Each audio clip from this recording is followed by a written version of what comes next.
Hello and welcome back, everyone, from wherever you are watching this in the world. My name's Roger, founder of the Expedition Project. Welcome to Biomimicry Online Live Part 3. We're going to be joined by Sue Swain from Biowise in a minute.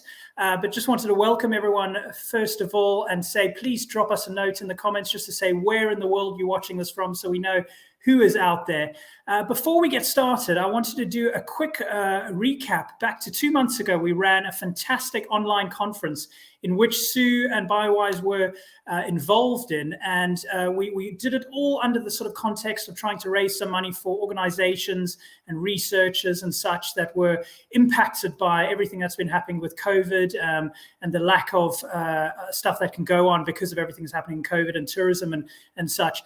We managed to turn that online conference into a fantastic online course now. So all the conference presentations and talks are all available to watch on replay. So let's have a little look at this.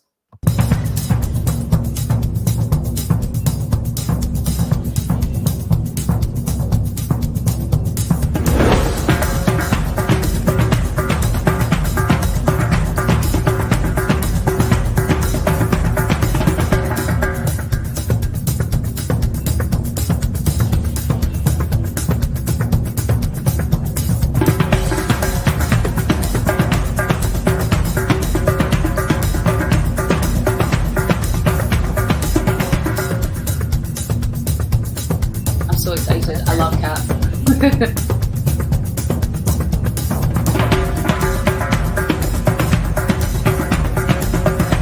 Now the senior shark biologist at the ICT. Perhaps the biggest success that I've had so far is actually to have survived so long.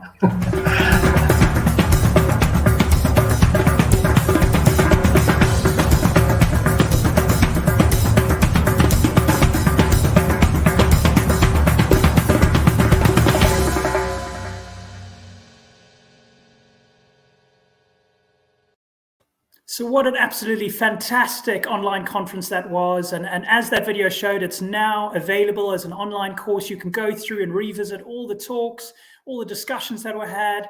And Sue Swain from Biowise is one of 9 different speakers that gave some fantastic talks. It's 13 talks in total and 700 minutes of talks and informations and presentations. There's also virtual volunteering you can get involved in, calls to action.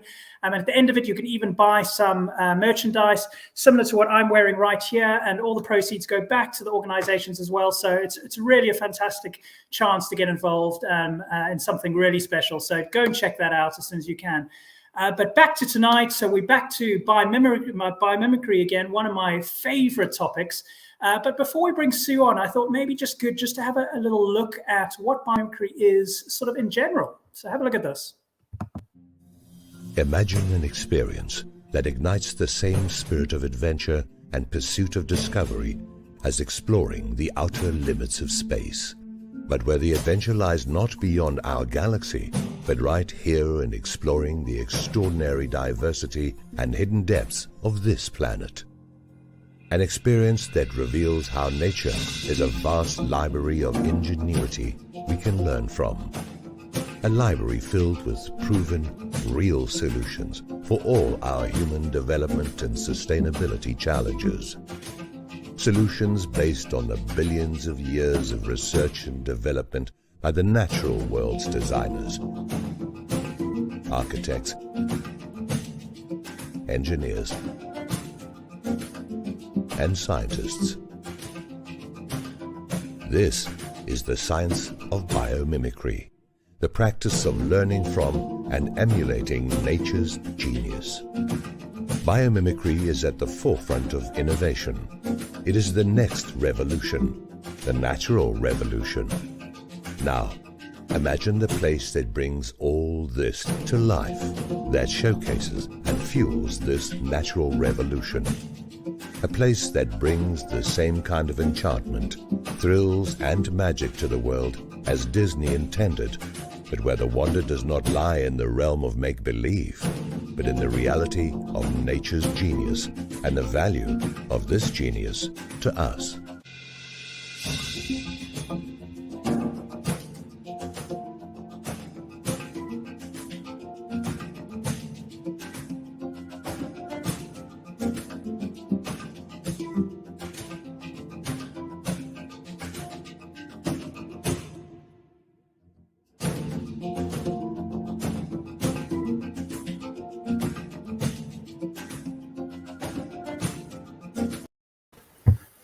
Hello, Sue, and welcome back. How are you? Hi, Roger. Great to see you again. I'm well, thank you, and welcome to everyone who's tuned in. I look forward to so good to have you back again, and excited to have another talk about all things biomimicry. So, obviously, as you know, and hopefully some of the viewers know, we've been working so hard in the background developing some fantastic modules, all part of the Biomimicry online course. Have you been enjoying doing it so far? Oh, yeah, no, it's been a great learning curve for me too, actually. Just shows that you never stop learning, and it's trying to, I think the real challenge has been to try and distill everything into, what's the most important message to get across in that, yeah. But it's been great fun, thank you. So that video we saw now was sort of looking at the general sort of concept of biomimicry and a lot of the stuff that Sue's been involved in before. But let's have a look now at what we're working on and the sort of the angle we're going to take. So have a look at this.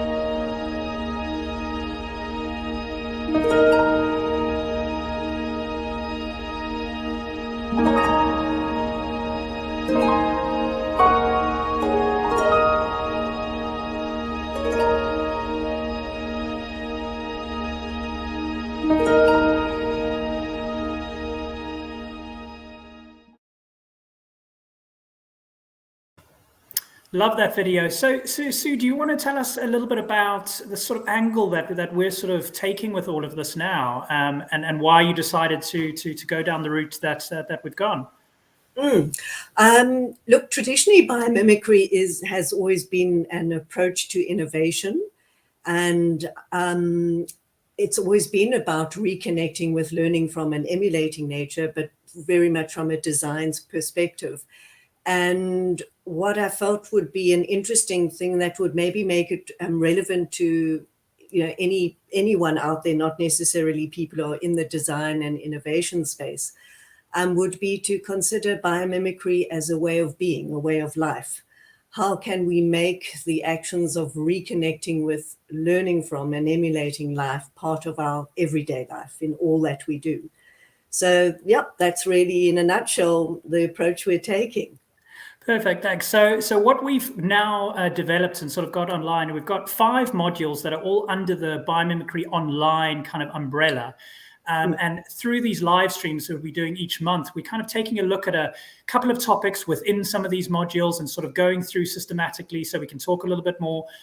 So feel free, anyone watching, even if you're watching on replay, feel free to send in your questions and we can answer them live or answer them afterwards as well. So the first live stream we did, we sort of looked at the general concept of biomimicry as a way of being and just the introduction to these courses.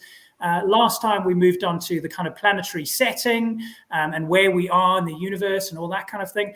And now we're going to take a look at in this one at Spaceship Earth, the sort of operating conditions, and then some of the ingenious crew that are obviously involved in Spaceship Earth.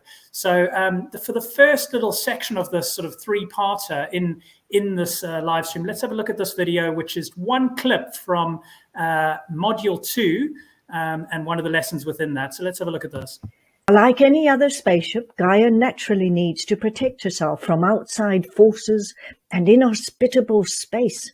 With its vagaries of wayward comets, unruly shooting stars, meteors, unwelcome bursts of energy, and who knows what else. But unlike other spaceships, with their solid metal hulls and their tiny portholes that everyone has to jostle positions for to try and see through, well, Gaia has none of that. Instead, our means of protection is something entirely intangible. A thin layer of gases and an invisible force field. I mean, quite something if you stop to think about it. Actually quite remarkable and really rather wonderful. I mean, it means we have this brilliant, uninterrupted view of the galaxy on our travels. there for all to see, no matter where you may be seated in the craft. I love the energy and all the humor, the stuff that you put into. Absolutely fantastic. Had a bit of fun with that one, yeah. So as you saw, the part one for tonight is Spaceship Earth. So one question that has sort of been floating about is, in this module, you're mentioning a lot about there are no passengers on board Spaceship Earth, we're all crew. So do you want to elaborate a little bit on that? Yeah, sure. I think that's a really important point for us to get. Often, particularly like in the conservation and environmental fields, we speak about the ecosystem services being provided by nature. But bottom line is we're part of nature, and we're called to equally be contributing to providing those same levels of ecosystem services. It's how do we actually learn to do that, because every single living organism, from the biggest to the smallest, are all contributing to helping create the conditions in which all life can thrive. And up until now, kind of we've considered life to exist almost there for us, that they're there to provide us with these services, and we're there just to receive and take. And really what we're called to do is actually become active participants, active crew members.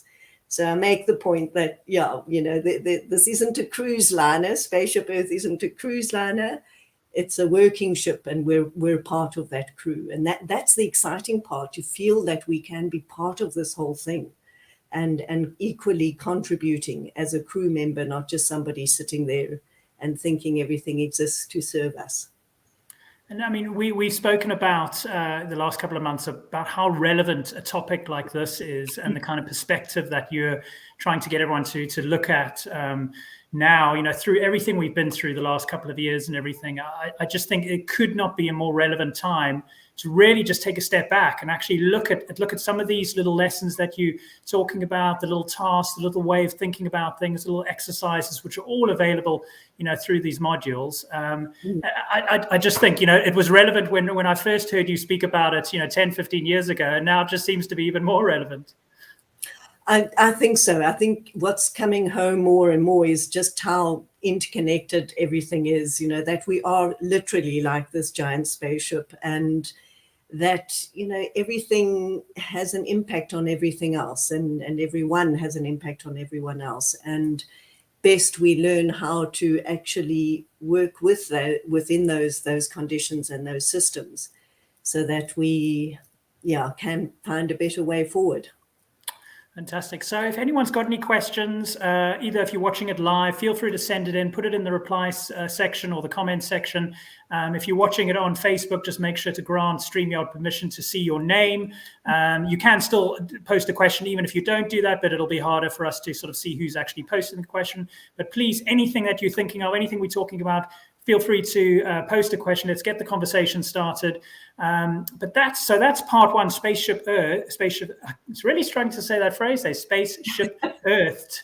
And the second part we were talking about, which you sort of go onto in the second module, is all about sort of life's, sort of Earth's operating conditions. So let's have a little look, another little clip from one of the lessons in there. Let's have a look at this. Gaia is a living system. I mean, where we find and know that everything is connected to everything else. Everything depends on everything else. One can't exist without the other.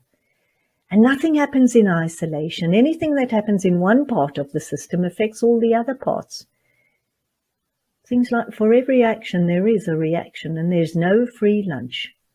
Recognizing these realities influences how we think and act. So obviously that's leading on so nicely to what you've just been saying about everything being interconnected. Can you remember sort of a time when it all suddenly became so clear to you, and you just suddenly realized this concept, and it was like a light bulb moment? I think my light bulb moment really came when I first started with environmental education, my career in that. I'd done all my studies in nature conservation, and It was only when I then needed to start to teach that I started to realize just how extraordinary everything is. And for me, I think the one thing that really hit home was when I needed to teach on photosynthesis. And I realized that I, studied this at school, at Technicon, everything, and knew it backwards, but it had no real meaning until I needed to give it meaning so that it could actually, have some relevance for at that stage, it was children that I was running an education center for. And and in doing that, you just started to realize just how extraordinary how everything is connected. And I think it just really blew my mind from there. And and just opened up a whole new experience for me of seeing nature differently and valuing nature differently as well. Do you think it's harder for someone who doesn't have a lot of access to nature around them, and they might be living in the middle of a city and stuff, to really make sense of this kind of concept? Or do you think it's as apparent and relevant in a big city?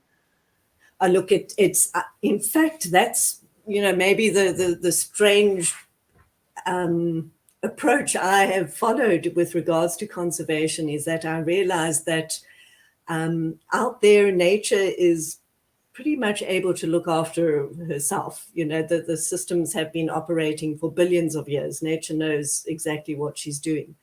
But it's in our cities where we really need to learn the lessons the most. And yes, of course, it's not as easy to reconnect maybe with nature and with life on Earth when you're just, living in a concrete jungle as such. But it is amazing if you just start opening your eyes to what is out there, just to seeing those extraordinary plants able to grow in the cracks between paving. And if you just think of that, think of the resilience of that life. And, you start reconnecting in that way. And then you'll suddenly start to notice there is still so much life around you, even within that concrete jungle.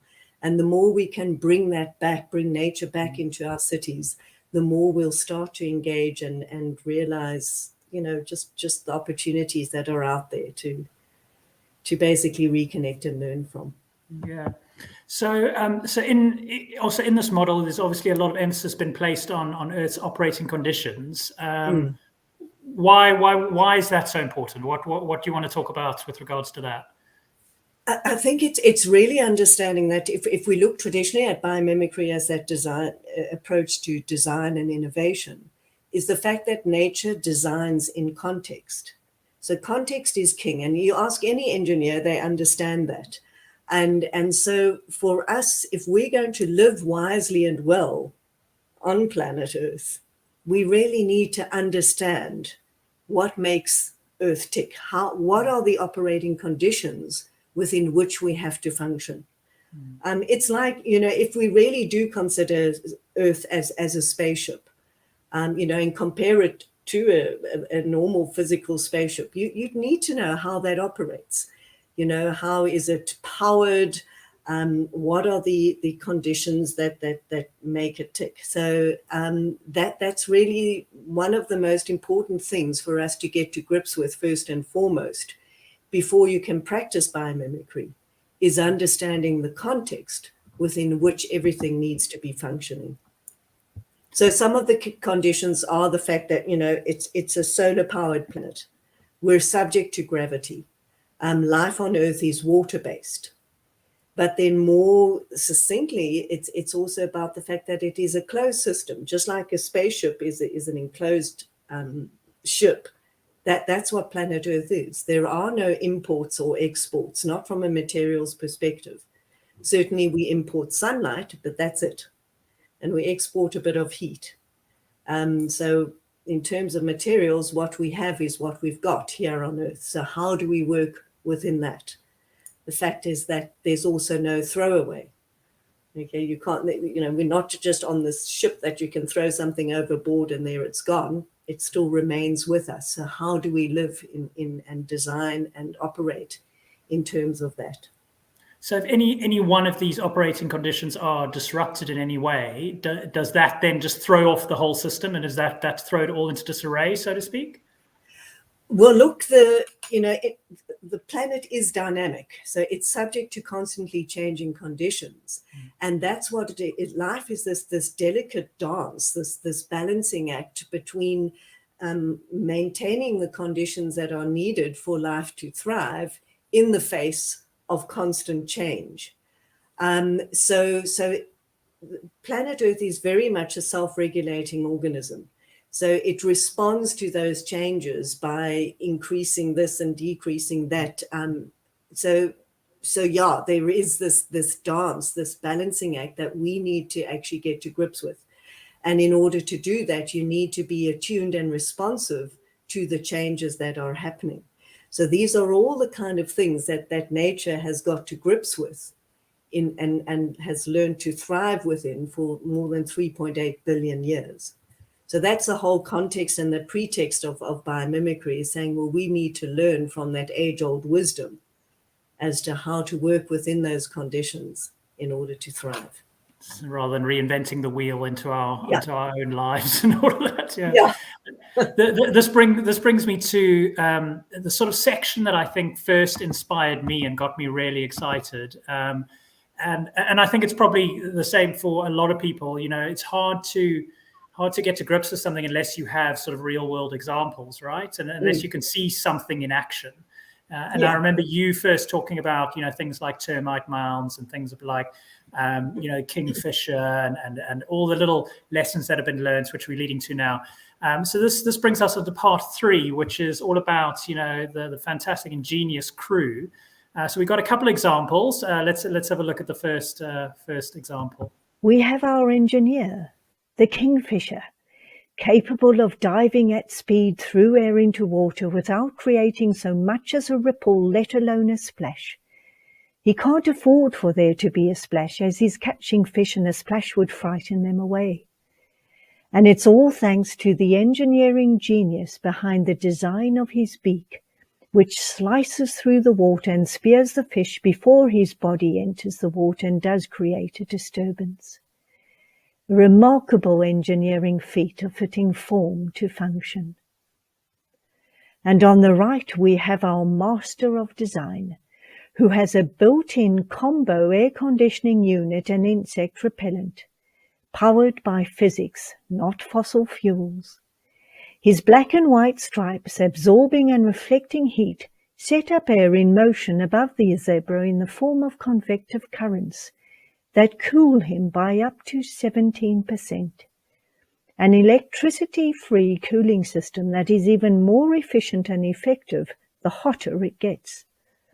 Created simply by the interplay of light and dark colors combined with the natural effects of evaporation. And those same convective currents apparently disorientate and ward off biting insects who choose to go and settle elsewhere. And to top it all, he cuts down on material use by 50%. By only adding insulating cells under the black stripes and not under the naturally heat-reflecting white ones. A master of design indeed. It is just phenomenally fantastic. It really is, isn't it? Nature's just extraordinary. You've got so many lessons within that, the fitting form to function, the using the least amount of materials possible.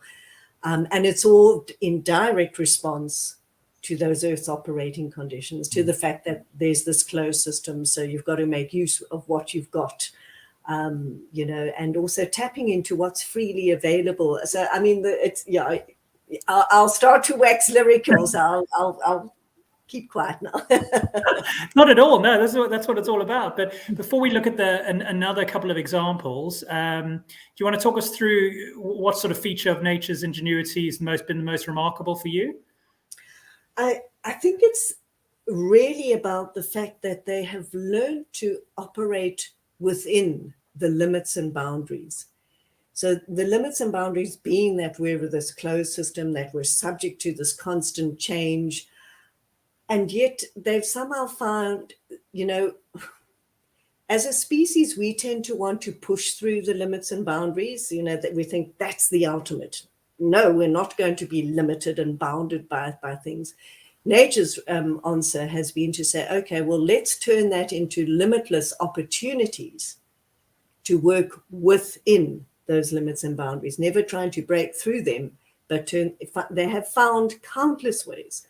They estimate there are between 30 and 100 million different species. So there must be between 30 and 100 to 200 million different examples of how to do that, because the reality is nature has done everything that we've ever wanted to do, but has never, guzzled fossil fuel in the doing of that. And they've never polluted or poisoned the planet.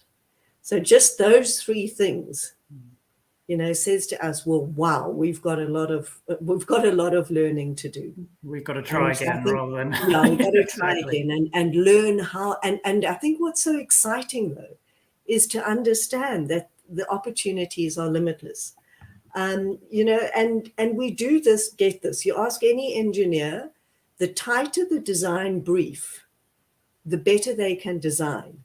If you just say, no, just go for it, they tend to go all over the place. But if you say, no, these are the conditions and that's what you've got to operate within and design within, they do a much better job. But for some reason, we don't want to actually respect Earth's operating conditions, which really have to be the bottom line for everything that we do. So, yeah. No, so interesting. Okay, so we got another example about Ingenious crew. So let's have a little look at this. And let's not forget the remarkable chemists among our ranks, who are able to gather up the elements they need simply from the food they eat and their immediate surroundings to produce miracle materials and products. Fireflies Fireflies mix chemicals together, enabling them to light up their internal body lantern, but are also able to switch the light on and off to generate a flashing effect that is actually a sophisticated mating ritual, with males going all out to produce the brightest, fastest flash patterns to impress the ladies, who rather demurely only flash once to indicate their interest to a mate whose light display has caught her attention and met her approval. Then we have the spider. He takes a fly in one end, extracts the chemical elements he needs, and then, using only ambient temperature and pressure, weaves 7 different types of threads to produce a silk fiber out the other end. That ounce for ounce is 5 times stronger than steel. Some threads are so strong, if you could make a net out of strands no thicker than a pencil, you could catch a jumbo jet in flight. And some spiders even weave in UV reflective strands to alert birds to not fly through the web. And then there's our hippo. Well, he's just amazing, really. Producing the best sunblock there is. It has 9 properties rolled into one. It is non-toxic, UV-resistant and water-resistant, just happens to be antibacterial and antifungal too. And it cools, moisturizes and repels insects, and oh yes, it can self-spread. Particularly useful if you have particularly short limbs, a thick neck, and a rather rotund body. These crew members are truly chemists beyond compare. So there we go. Looked at some engineers, some chemists. Yeah, it is truly remarkable. I was thinking about when watching that, it seems like through human beings sort of being on the planet and everything like that, we reached a real sort of peak of discovery and peak of potentially emulating nature around the sort of Renaissance period and Leonardo da Vinci and all of that, and then it just sort of all went wrong, I suppose, in the 1800s or something. I mean, is that about right or not? Yeah. we do seem to have gone through these various revolutions that have just taken us on a journey of separating ourselves from nature and from the natural way of doing things. And I mean, they say it kind of started with the agricultural revolution some 10,000 years ago. And then we had the scientific revolution where, and just suddenly respect and awe for nature just became irrelevant overnight.